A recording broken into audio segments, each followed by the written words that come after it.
And we're hanging out with Jarrett Stidham, not Jared Stidham, Yes. as we discussed. Jarrett Stidham. It's great to have you up here, man. And before we get into all the fun stuff, you broke my heart a little bit just now before we started rolling. That's on me. There's an alternate reality, Mr. Stidham, where you would have been an Oregon Duck, but alas, it was not meant to be. Yeah, I'm sorry about that. That's okay. We'll survive. We'll survive. We will. But I want to go back to May.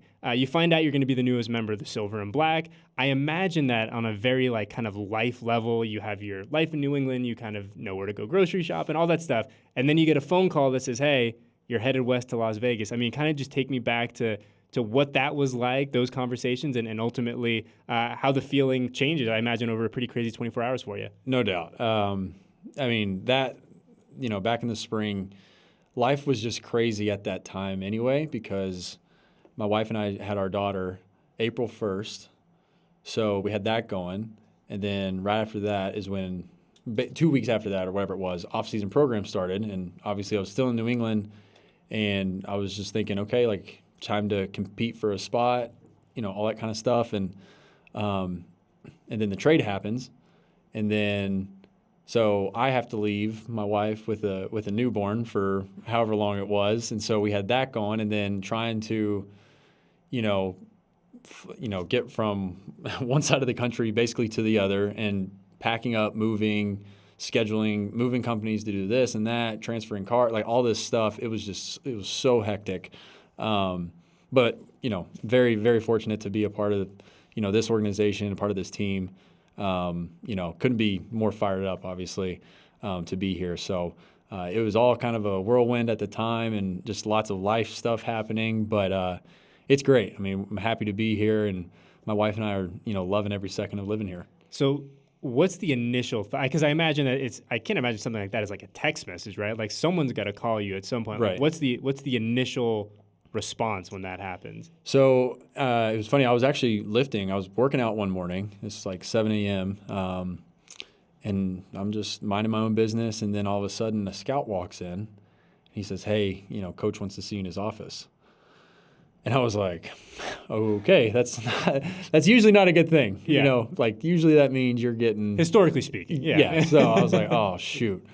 And so I go in his office, and it was him and Matt Patricia, and we just had a great conversation, and he was just said, hey, we're going to trade you to Vegas with Josh and everyone, and it's a good opportunity for you to go in there and compete, yada yada, and it was a great conversation, left on great terms, but that's kind of how it initially went down, and then I guess he had talked to everyone here or whatever it was, and then I got a phone call from Josh and Dave Ziegler, the GM, and talked to those guys, and was just fired up. I mean, it just kind of came out of nowhere, and I was like, oh crap. I didn't know, it had never happened to me obviously before, so I didn't really know how to respond, how to take it, but just packed my stuff up and walked out the door and got ready to be a Raider. And here you are. And I imagine that having Josh here has to help so much, just in terms of obviously knowing the expectation of what a playbook looks like, but also having a friendly face and a familiar voice kind of to help you go through this. Yeah, no doubt. I mean, between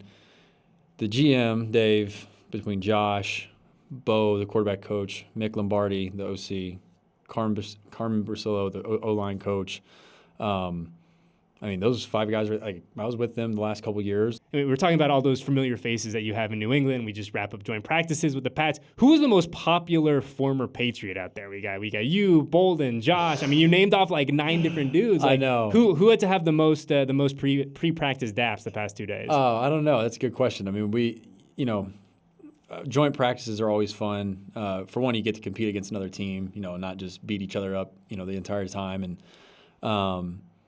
but, for me and for, Bees and, some of the coaches, obviously, I mean, just seeing people that we've known for a long time. I mean, this summer I was in a wedding from one of the player development guys there at New England, and he's one of my closest friends, and the starting center for New England is one of my closest friends, you know what I mean? So starting tight end, I mean, he's one of my, it's just so many guys that you get so close to, over the course of, for me for 3 years. And quite honestly, COVID was in between all of that. So that COVID kind of extended that. It almost made it feel like 4 or 5 years, being with those guys and being with their families and getting so close to them. I mean, everybody that was kind of in our little group of friends that we had, we all had kids in the last year.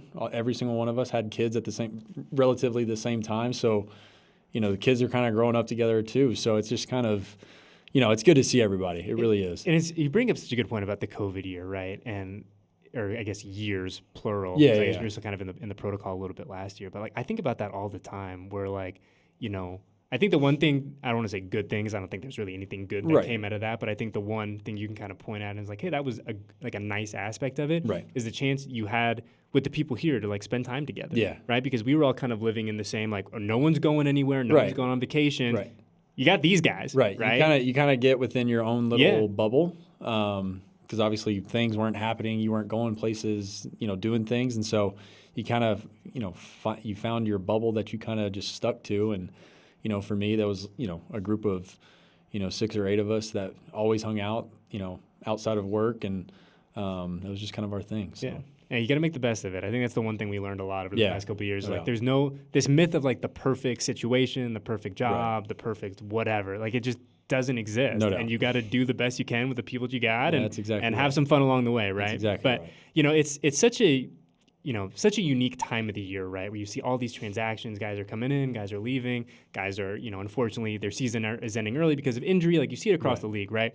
But for the quarterback room in particular, you guys have an interesting week where you guys find out Nick is ultimately going to Minnesota. Yeah. I imagine that it's got to be kind of a bittersweet moment for you and kind of understanding that, hey, you and Nick are competing, but Nick is now not going to be part of this program. Absolutely. I mean, first of all, the quarterback room that we have had really since the spring has been incredible. Bo, Josh, as the coaches, and then, Fred in there as well. And then we have Derek, myself, we had Nick and Chase, and just a great room. A lot of great dudes, a lot of great conversation. And that's the thing about this profession is there's so many good people, and I didn't know Nick prior. We had met prior, but didn't really like know each other. And what a phenomenal person, and obviously a really, really good football player. And but this business is, you come in and compete, and just like with Nick and Chase and Derek, I'm just competing against everybody. So hated to obviously see him go, but also excited for him and his family to get that opportunity. So wish him nothing but the best. Yeah, absolutely. And we look at that move now, and provides, I think, a little bit of clarity for all parties involved in terms of what this quarterback room is going to look like in 2022. And you've obviously been in this role before of having to stay ready, never knowing when your number is going to be called, and something happens and boom, time to go. No doubt. I mean, what do you think is the most important thing just in terms of having that mentality and being able to stay ready? Yeah, I think I've going back to my rookie year when I backed up Tom Brady, it was every single week I was just preparing like the starter. Whether or not I was, I still have yet to start in an NFL game, but the mentality for me has never changed. And my first year backing him up, second year backing Cam Newton up, last year I was, basically sidelined for half the year before getting activated because I had back surgery. But even then, I still, all of my notes were exactly the same every single week, as if I was a starter. So that's just kind of been my mentality, and that'll never change, in the future. So that's just kind of how my mind works, and kind of how I get myself prepared each week. We got one more preseason opportunity coming up this Friday night against the aforementioned Patriots. But, I won't ask you in terms of what Jarrett Stidham needs to accomplish in this game, but collectively, you look at the offensive side of the football. What's the most important thing for you guys to take out of this final preseason chance you guys have? I think the biggest thing for us, and it's really just day to day, and obviously, for the game as well, is just try to minimize the mistakes. Sometimes you make an error, and sometimes you repeat an error. And that's really the thing about football is you want to try and, minimize those repeat errors every single day. And so I think if we can just, go out there and try to execute, our single job, the beauty of football is it actually takes 11, and you can't just go out there and put up 62 points and, 10 rebounds and 8 assists and you win. You know what I mean? Yeah. Football doesn't work like that. So the great thing is we all got to do our job collectively, individually, and then collectively to, make the play go. And then, okay, that's one play. And then you got to do it for the next play and the next play. So Yeah, I think that's just the biggest thing for us. And looking back on your previous preseason performances, and I know that you guys do such a good job by and large of kind of staying out of the social media, comments and things like that. But I do wonder, have you seen what the fans have started calling you a little bit? No, what is it? We're getting a little Stidiota action. What is it? Stidiota, like Mariota we were talking about earlier. Oh my God. Yeah, we've gotten a few Stidiotas. Yeah. What do we like? Do we feel good about that? I know Derek calls you Stiddy, but I mean, Stidiota does have a nice little ring to it. That's funny. I didn't know that. You're the first one to bring that to my attention. So, is it because of like the legs thing? And it was. Running, I think it was the kind of agility when we get out of the pocket, gonna go make a guy miss in space. Yeah, I don't know that some of that just kind of happened. Yeah. I'm not a fast guy, so. I don't know if don't sell yourself short. Come on, man. I mean, I'm not gonna bust a 4.4 down the sideline, but. I mean, shoot, whatever. As long as it's nothing bad. No, quite the opposite, in fact. Quite the opposite, in fact. A nod to the athleticism. Yeah, I'll take it. But camp, officially over, right? We've kind of come to the end of this chapter. Obviously, we have the game on Friday, and then everything kind of shifts a little bit. It's been a long camp, it feels like, for all of us, and certainly for you guys. Do you guys do anything to, I don't want to say celebrate, but to be like, yes, we've done? Do you have a special ice cream sundae tonight? No. I mean, honestly, the icing on the cake for us would be, to go 4-0 and get a win on Friday. I mean, I think that's the biggest thing. But yeah, it's been a great camp. Starting. Luckily for us, we were able to start a little earlier than everyone else and get ahead. So that was fun. And having another game.